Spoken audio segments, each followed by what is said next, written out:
update ng bayan. Maasahan anumang panahon. Magandang araw po sa ating lahat. Narito ang update sa lagay ng panahon ngayong Miyerkules, April 24, 2024. Sa ngayon, easterlies pa rin ang dominanting weather system sa ating buong bansa at magdadala ito ng mainit o maalinsangang panahon sa maraming lugar na minsan ay magdadala ng mga isolated rains sa ilang lugar.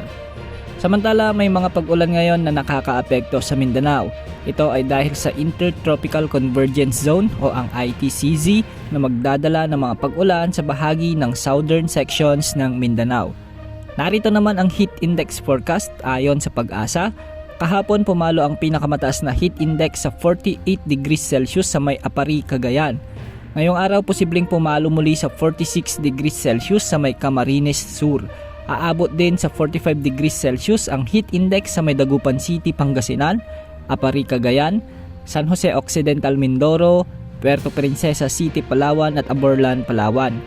Posible ring pumalo sa 44 degrees Celsius sa may Naiya, Pasay City, Tuguegarao City, Cagayan at Giwan Eastern, Samar.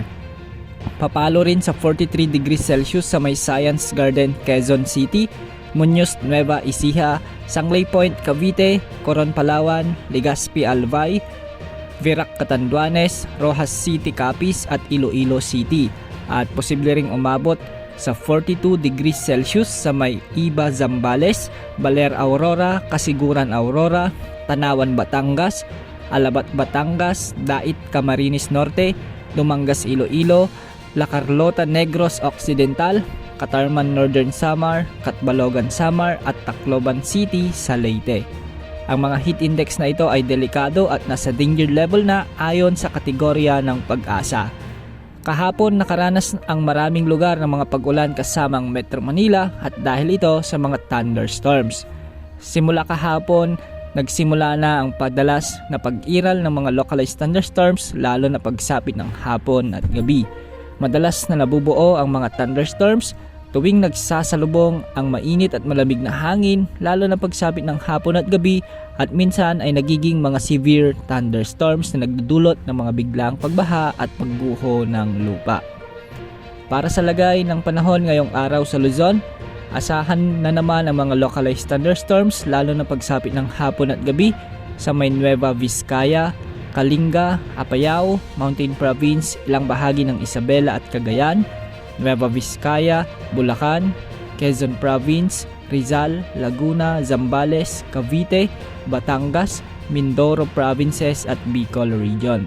Sa Metro Manila ay asahan naman ang mga biglang pag-ulan dulot ng mga localized thunderstorms lalo na pagsapit ng gabi lalo na sa Kamanava.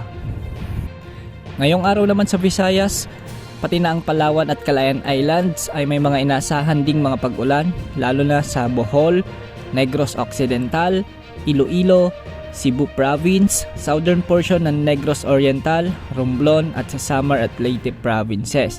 At sa Mindanao naman ay asahan ng mga kalat-kalat na minsan ay may mga malawakang pag-ulan dahil sa umiiral na Intertropical Convergence Zone o ang ITCZ.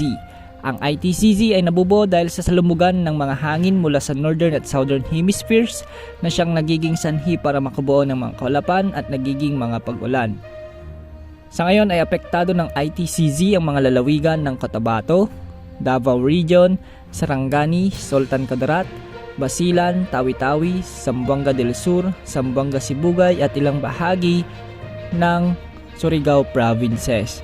Posible ang mga katamtaman hanggang sa malalakas na pag-ulan sa mga nasabing lugar kaya pinag-iingat po natin sila sa banta ng flash floods at landslides. Ngayong araw ng Miyerkules ay posible pa rin ang pag-iral ng mga localized thunderstorms kaya pinag-iingat po natin ang ating mga kababayan sa iba't ibang bahagi ng ating bansa sa banta ng pagbaha at pagguho ng lupa lalo na pagsapit ng hapon at gabi. Wala namang nakataas na gale warning sa mga karagatang sakop ng ating bansa at mababa naman ang tsansa na may mabuong bagong low pressure area o bagyo sa susunod na 3 hanggang 5 araw. At yan ang update sa lagay ng ating panahon. Ito po ang weather update ng bayan. Maasahan anumang panahon.